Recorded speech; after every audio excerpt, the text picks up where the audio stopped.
Hey guys, let's take a second to talk about investments and fair value accounting. So feel free at any point if you want to just to pause this video and take a look at what's on the screen. But it's important for a company to have enough cash to be liquid enough to satisfy all of the current liabilities and to be able to pay down all of the long-term debt as well. So it's important that a company has sufficient cash.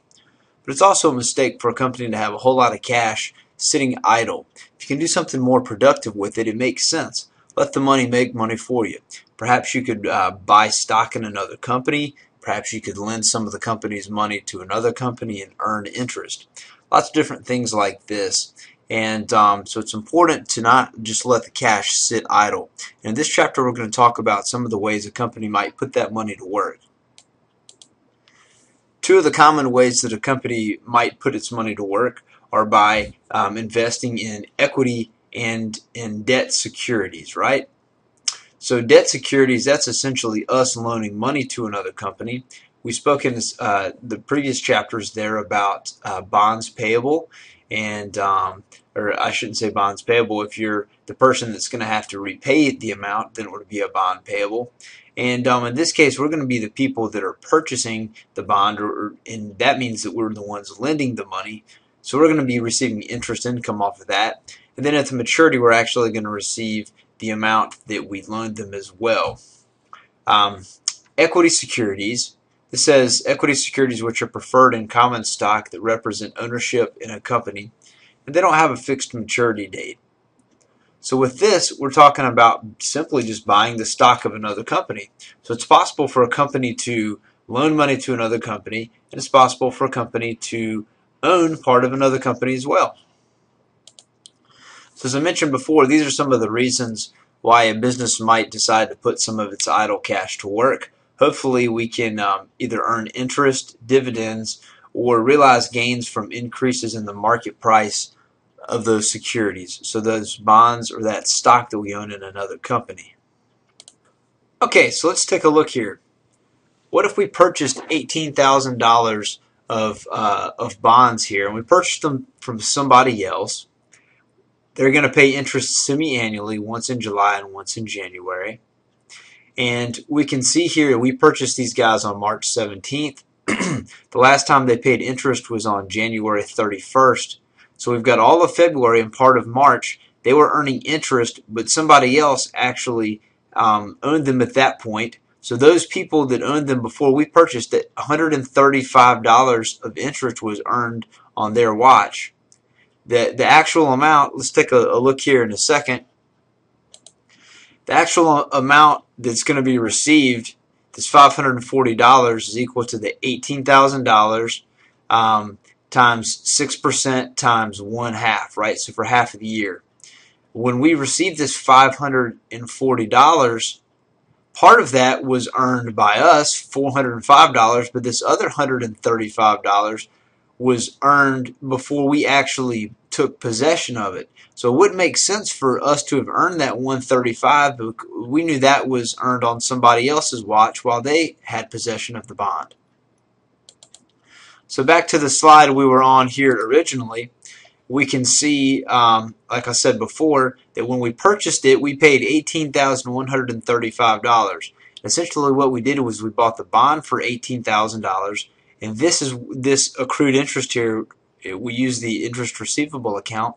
We essentially purchased those people's $135 right to that interest. And like I said, when we receive that, whoever owns it as of the next date is going to receive that $540. So we're having to like, this is like buying their interest receivable. You can think of it like that. Take a look at this chart here. This might help you a little bit. So we can see that the interest started to between each of these interest receipt dates, we have it split into two per year, right? So we purchased the bonds on the 17th, and $135 of interest was earned before we purchased it. So we had to actually buy this interest receivable from the previous owners, and then we earned $405. So when we receive this $540 payment, this is part that we earned, and this is part that was earned by somebody else. Now for the next year, it's going to be a little trickier here, or for the end of the year. We received a payment on July 31st, and the next payment is not going to be received for another 6 months. Well, this is 6 months right here. It will be January 31st, 2013. Well, the end of the year, December 31st, 2012, we're going to need to make an adjusting journal entry, aren't we? So we need to do that because we can see here $450 of interest was earned. We need to make sure that belongs and makes its way into the financial statements of 2012. And then $90 more will be earned in 2013. So when we receive this $540, all we're trying to depict here with this chart is that $90 is earned in 2013 and $450 is earned in 2012. We add those together and we're looking at the total $540. So remember, we had $18,000 is the amount we're talking about. The contract rate was 6%. And here we're talking about 5 months, right? So that's 5/12. If we multiply those all together, we come up with 450. Like I said before, the next $90 that we earned is going to be earned in 2013. We're always going to receive the same dollar amount of $540. In this case, $90 was earned in 2013, and as we showed you just a second ago, $450 was earned in 2012.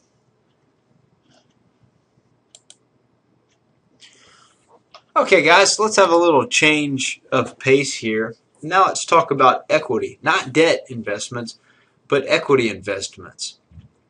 We're going to have to categorize these investments based on the ownership and based on the degree of control of the investor over the investee. So you see down here this chart at the bottom. This is going to be really important that you guys are familiar with this. So make sure you could commit this thing to memory here.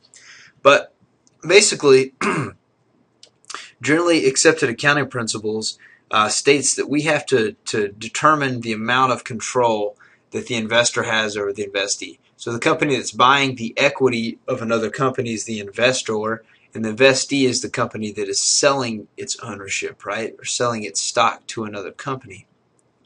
If we have greater than 50% ownership of a company, if we own 51%, we're able to determine and steer the company in any way we want to. If we have 51%, we elect who we want on the board of directors. When it comes to matters, we're going to win every vote, right? The board of directors elects the officers who elect the employees who run the company.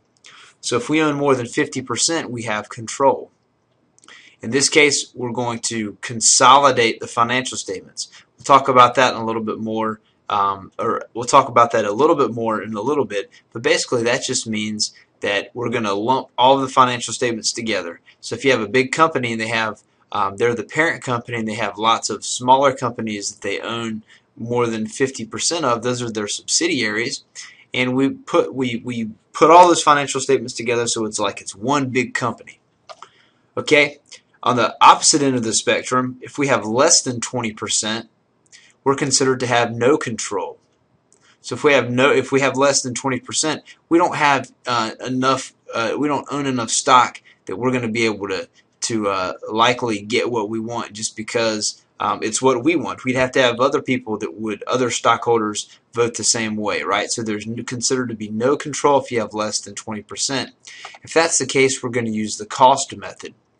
We'll discuss that here in a moment.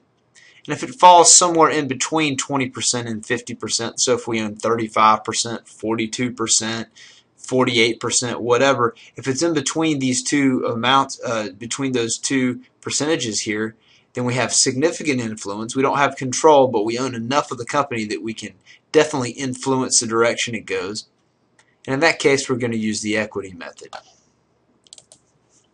So under the cost method, let's take a look here. With the purchase of stock, Bart Company purchases 2,000 shares of Lisa Company at $49.90 per share, plus a brokerage fee of $200. So this brokerage fee is going to go into the cost of the stock because it's something we had to pay to acquire it, right? And we can see here we have an increase in this asset and a decrease in this asset. One asset went up and another one went down.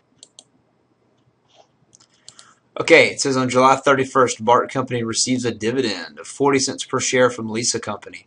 When we do the math down here, we're looking at $800. We received $800 and we consider this dividend revenue. That's going to be reported as part of other income on BART Company's income statement. Now let's pretend on September 1st, BART Company sells 1,500 shares of Lisa Company stock for $54.50 a share. They also had to pay a $160 commission. Now, we didn't sell every single share that we owned, did we? We had purchased, I believe it was 2,000, and now here we are selling 1,500. So we had $100,000 is what we paid for 2,000 shares, right? So when we divide those two, 100,000 divided by 2,000, and we multiply it by 1,500 shares, and we get $75,000. So that's essentially what this cost us. We sold those 1,500 shares, and we were showing them on in our accounting records. Essentially, here it's $75,000. So when we credit this asset, we're reducing it, right? Okay. We are told that we sell this thing. We're selling these for $54.50 per share, less $160 commission. So if we say $54.50 per share times 1,500 shares, we're going to get a figure, and from that we're going to subtract out $160, and then that is going to give us $81,590. So we got $81,590. We had these securities on our book at $75,000, so the difference is $6,590. Now, we have a debit and we have a credit. We didn't have enough credits, did we? So we know that we needed a credit to make this balance. Our debits always have to equal all of our credits, and vice versa, right? So this $6,590, that credit is a gain. Okay? So a gain, remember, equity is increased with credits. This is and this is an equity account. This is increasing our equity. And a gain is like a special revenue. It's like a non-recurring revenue. Perhaps you should think about it that way. And remember, the gain is reported as part of other income on BART Company's income statement. Now, if we have a situation, as I mentioned before, where 20 to 50% is the amount of ownership we have in another company, in this case, we do have some significant influence, and we're going to have to use something called the equity method. Okay, so under the equity method, the stock is recorded initially at its cost and commissions. This is the same way it was under the cost method. However, the investment account is adjusted for the investor's share of the net income and dividends of the investee. These adjustments are as follows. So for net income, this is going to be recorded as an increase in the investment account, and dividends are going to decrease. Remember, a dividend is a distribution of earnings to the owner. Okay, so let's take a look at how this is going to play out. So here we have Simpsons Incorporated purchased a 40% interest in Ned Flanders Corporation common stock on January 2nd, 2012 for $350,000. So just the same way as it was under the cost method, we show the purchase of this one asset and the decrease of cash, which is another asset. This is kind of a little bit different here. Definitely different from the cost method, but we can see here that Flanders Incorporated had net income of $105,000 for 2012. We own 40%, so we need to show 40% of that $105,000 in our accounting record, so that's $42,000. How are we going to do it? Well, one thing we're going to do, we're going to increase the investment in Flanders Corporation stock. The other thing, the flip side here to keep our debits and credits equal, is we're going to show this income from Flanders Corporation on our financial statements. Might seem kind of silly, but remember, we have significant influence over them, and so this is something that we need to do. So then a little bit later on in the year, dividends of $45,000 are going to be paid. Okay? And oops, this should say $18,000 right here, shouldn't it? I need to go back and fix that. But $45,000 was paid, and we're talking about 40% ownership that we have.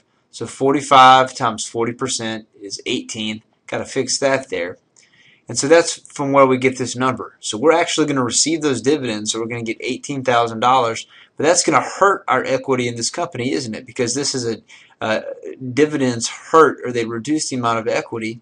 And we have such a significant influence here. We're going to have to make sure we update our records. And so this is what we're going to do. We're going to show the cash, and then we're going to show the impact on Flanders Corporation stock. Okay, so we started out with paid $350,000.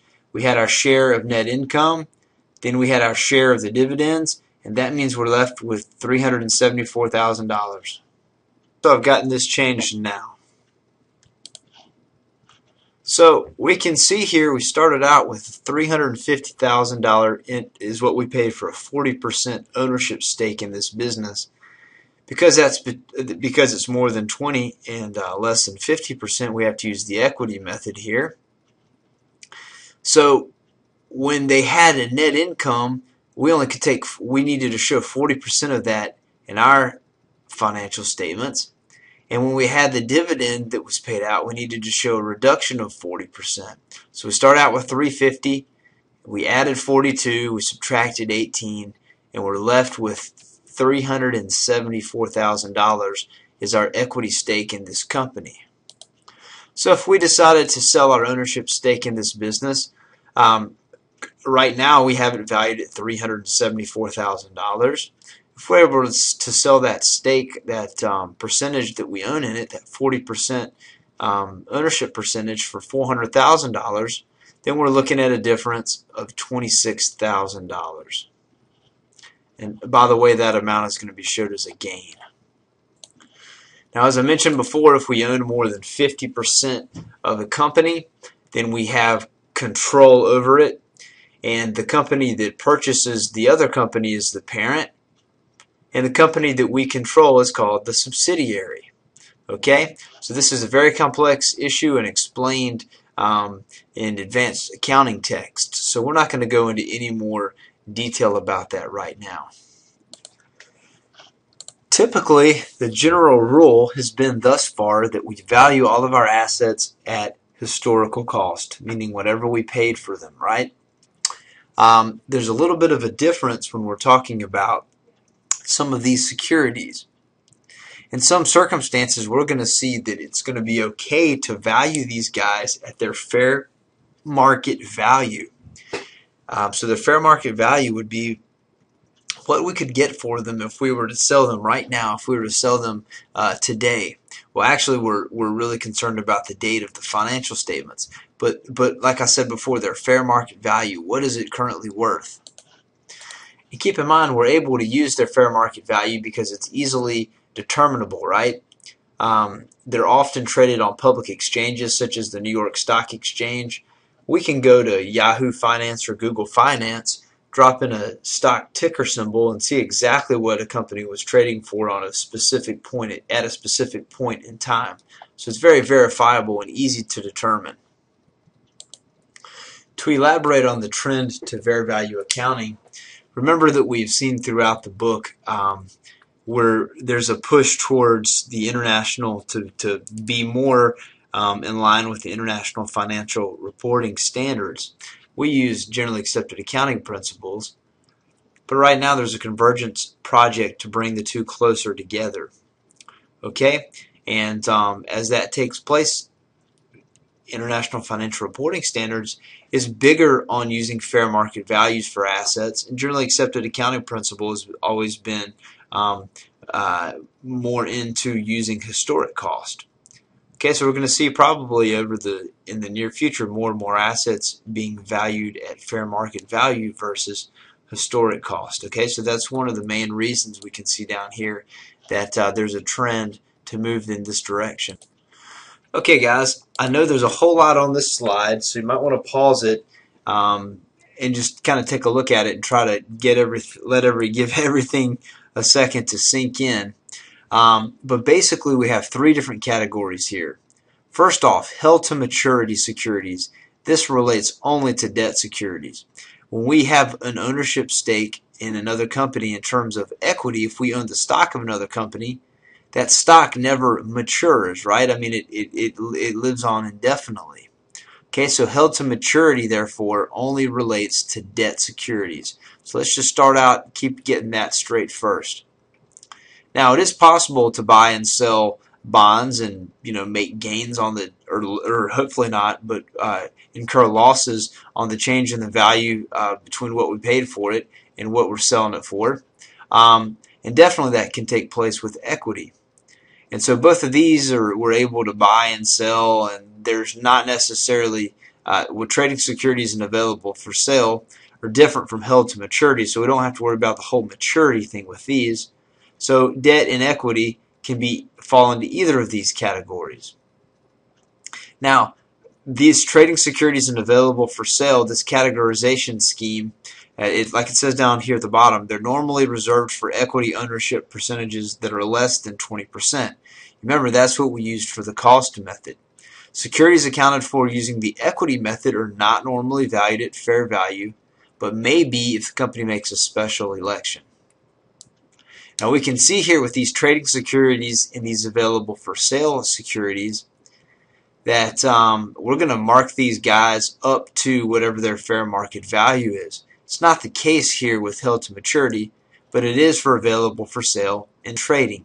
So the trading securities are securities that we have, and we plan on turning them over quickly and hopefully making some profit.